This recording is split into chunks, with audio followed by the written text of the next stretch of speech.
Imaginez l'immensité des Grands Lacs d'Amérique du Nord en 1675. Sur les eaux froides navigue le Griffin, le navire de l'explorateur Robert de La Salle. À son bord se trouve le père Louis Hennepin.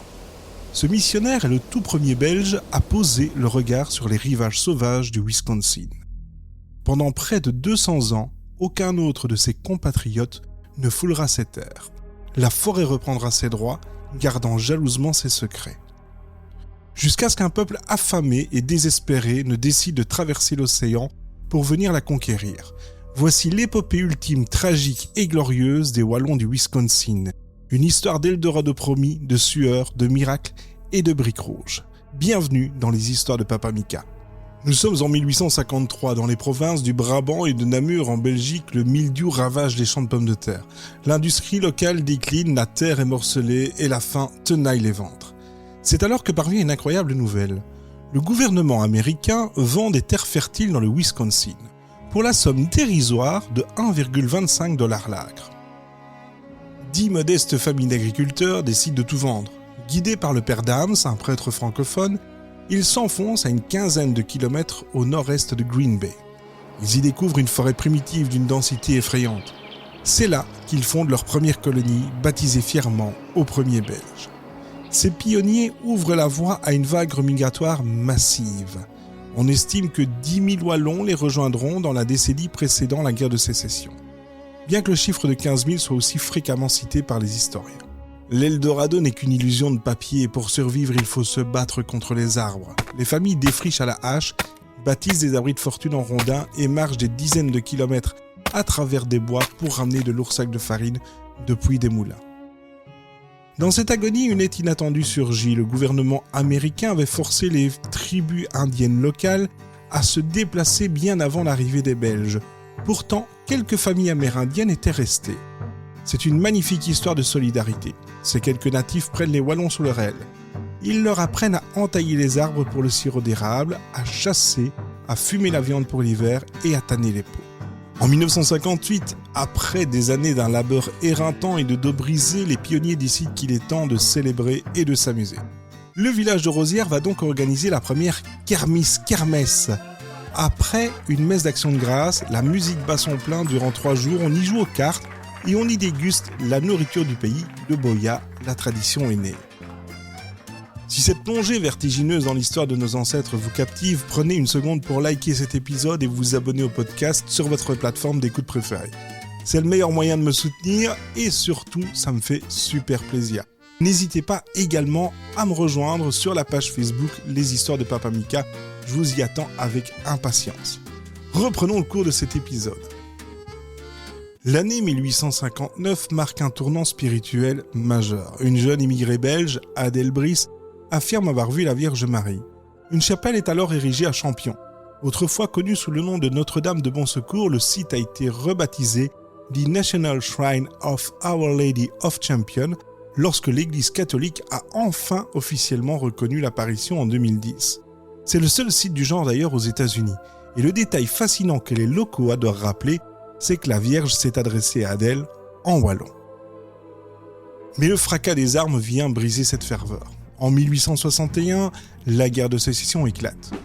La conscription frappe les colons belges de manière disproportionnée. Pourquoi ? Parce qu'ils ne parlent pas anglais et ignorent tout de leurs droits. Lorsqu'ils réalisent l'injustice de la situation, ils s'y opposent farouchement. Cet événement est un électrochoc. Les Wallons comprennent l'importance du gouvernement local et commencent dès lors à s'impliquer en politique pour élire leurs propres candidats. Pendant que certains hommes partent au front, les femmes wallonnes prennent les rênes des fermes, labourant les champs avec une force de caractère inouïe. Puis vient l'apocalypse. Le 8 octobre 1871, le grand incendie de Peshtigo dévaste la région. On estime que 200 à 300 personnes meurent sur la rive de la baie de Green Bay, bien qu'il soit très difficile de savoir combien d'entre elles étaient belges. Contrairement à la légende, la forêt n'est pas totalement rayée de la carte.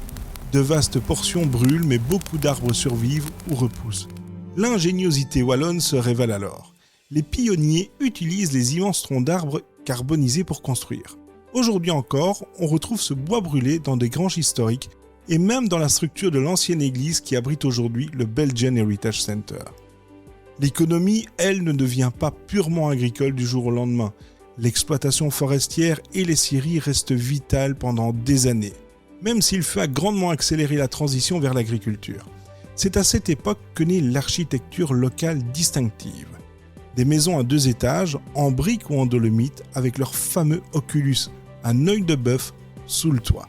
La résilience wallonne va accoucher de figures historiques majeures. Dès 1872, Michel Johannes fonde une entreprise d'épicerie en gros qui nourrira tout le nord de l'État. En 1893, le père Bernard Pennings arrive de Hollande, reconstruit l'école paroissiale, les fidèles payant en sacs de grains, et fondera le prestigieux St Norbert College. En 1907, le docteur Julius Belin, fils d'émigrés belges, transforme une petite maison en un hôpital révolutionnaire, le Belin Health System. Et comment oublier en 1919 Earl Curly Lambeau, dont les grands-parents venaient de Wallonie, fonde les légendaires Packers de Green Bay, inscrivant l'ADN belge dans le sport américain. Aujourd'hui, un combat acharné est mené pour sauver cette culture, et je tiens à remercier vraiment du plus profond de mon cœur le Belgian Heritage Center pour la préservation de cette mémoire et surtout pour les précieuses données historiques officielles m'ayant permis de construire ce récit. Ouvert au public en 2011 dans l'ancienne église de Namur, dans le Wisconsin, le centre s'est agrandi en 2018 lorsque le Peninsula Belgian American Club lui a fait don de l'ancienne école, couvent et d'une chapelle de bord de route. Ce lieu est le cœur battant de la communauté. D'ailleurs, de grands efforts sont en cours pour empêcher la mort de la langue wallonne. Le centre s'apprête à lancer un site web, wisconsinwalloon.org, dédié à la sauvegarde du dialecte, compilant des histoires orales, des chansons, des prières et même des vidéos d'apprentissage. La morale de cette histoire, l'aventure des Wallons du Wisconsin nous rappelle que l'identité d'un peuple est un héritage vivant, forgé par l'adversité et sauvé par la mémoire. Face au feu, à la guerre et à l'assimilation, ces pionniers ont gravé leur culture dans les troncs carbonisés et les briques rouges. Aujourd'hui, grâce à des passionnés qui refusent l'oubli, l'âme wallonne continue de résonner au cœur des plaines américaines. C'était les histoires de Papa Mika. Je vous retrouve très bientôt pour d'autres récits. Je vous remercie d'être de plus en plus fidèles à ce podcast et je vous souhaite une excellente journée.